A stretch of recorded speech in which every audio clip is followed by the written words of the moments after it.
The meme that's gonna happen. You know what meme I'm talking about. You absolutely know what meme I'm talking about, that one. Maybe. Unless you are the Mongols.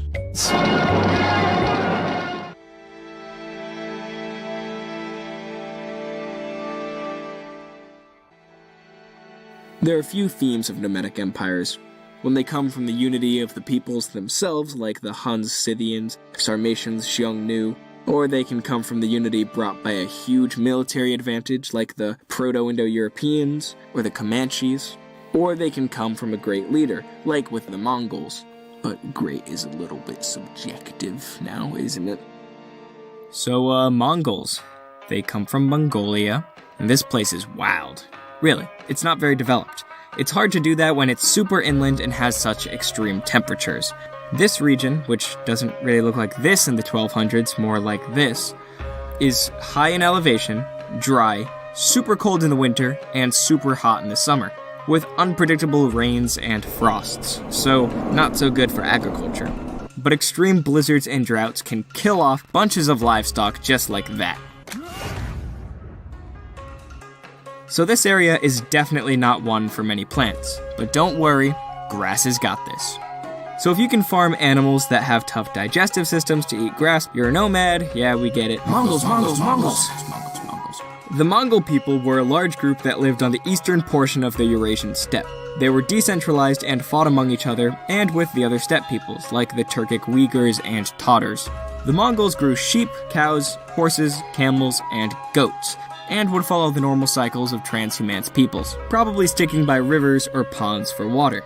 The people spent their normal days hunting, herding, traveling, and doing shamanistic rituals, like flicking fermented horse milk around their yurts, worshipping gods, spirits, and ancestors at these mound altars called ovos, and also partying at the Lunar New Year.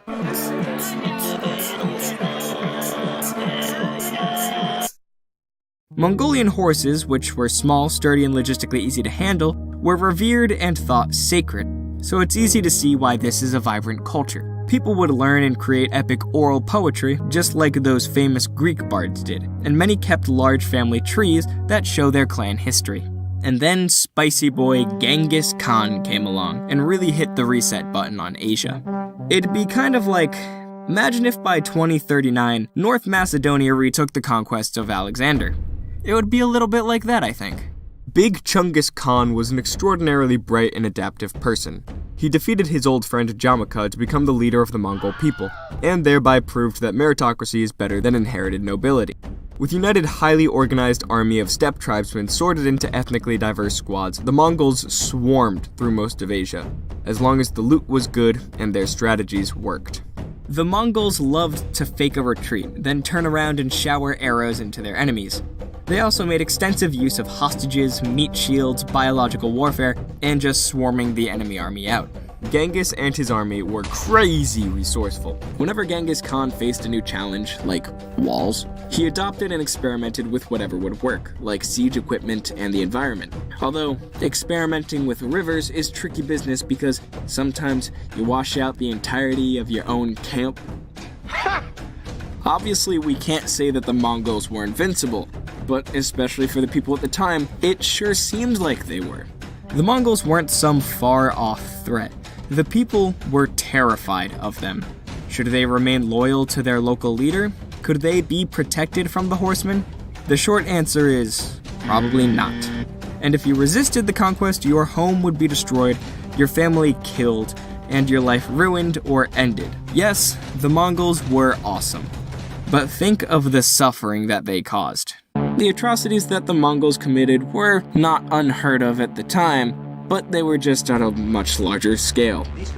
They did help the Mongols take so much land, but an empire forged from pure military might leaves a lot of dead bodies behind that. A lot of dead bodies. So do the ends justify the means?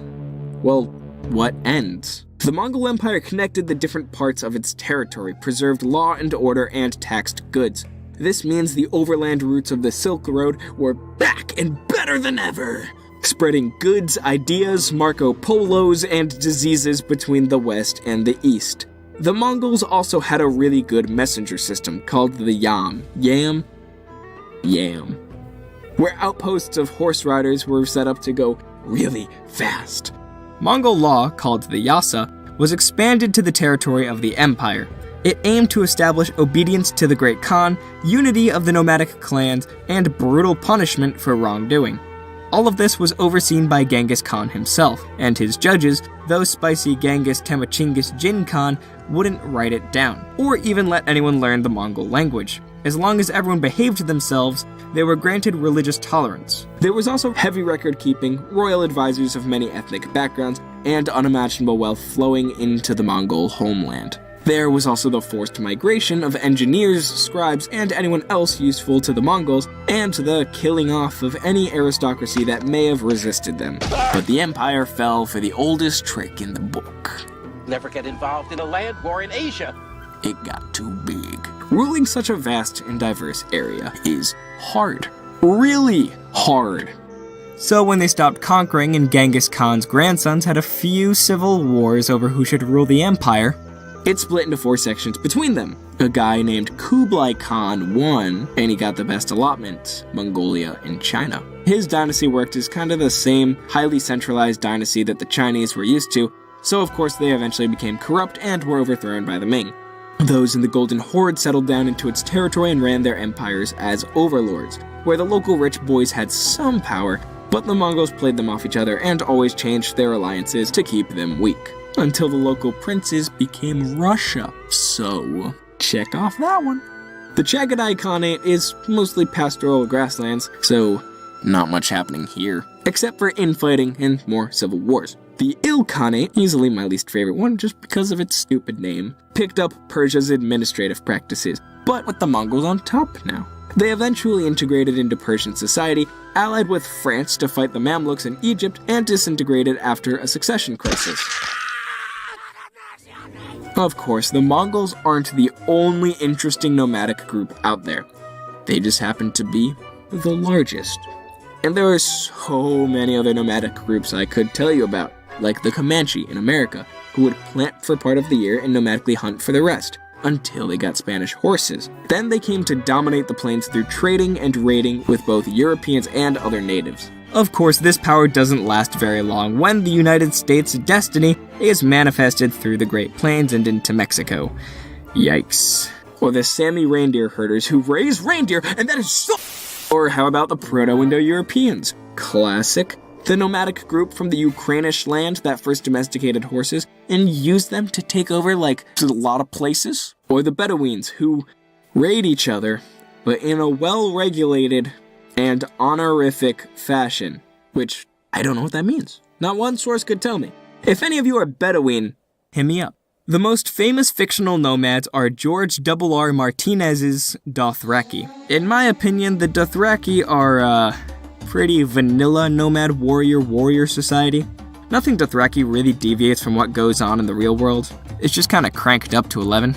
The steppe they're from is called the Dothraki Sea, which is split up not by territory, but by the people which form large nomadic chiefdoms called Khalasars.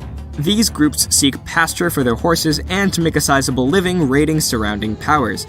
And so it's a warrior society, where strength and violence are often king. They fight on horses in pretty much the same way that the Mongols did, have these cool swords called arachs that are good on horseback, and they only cut their hair when they lose a battle. So being a leader with short hair is shame.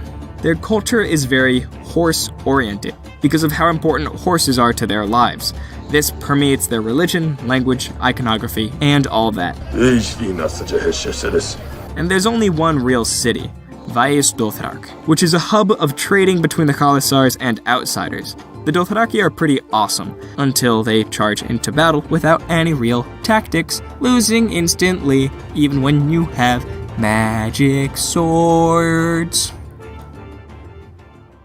And that's it on nomads, empires, and their tribes. I hope you guys enjoyed these videos. It was kind of a mess, and I do apologize for splitting it into 2, but it was necessary, I swear. Hoppity hoppity, this is how the video ends. There's no joke after this.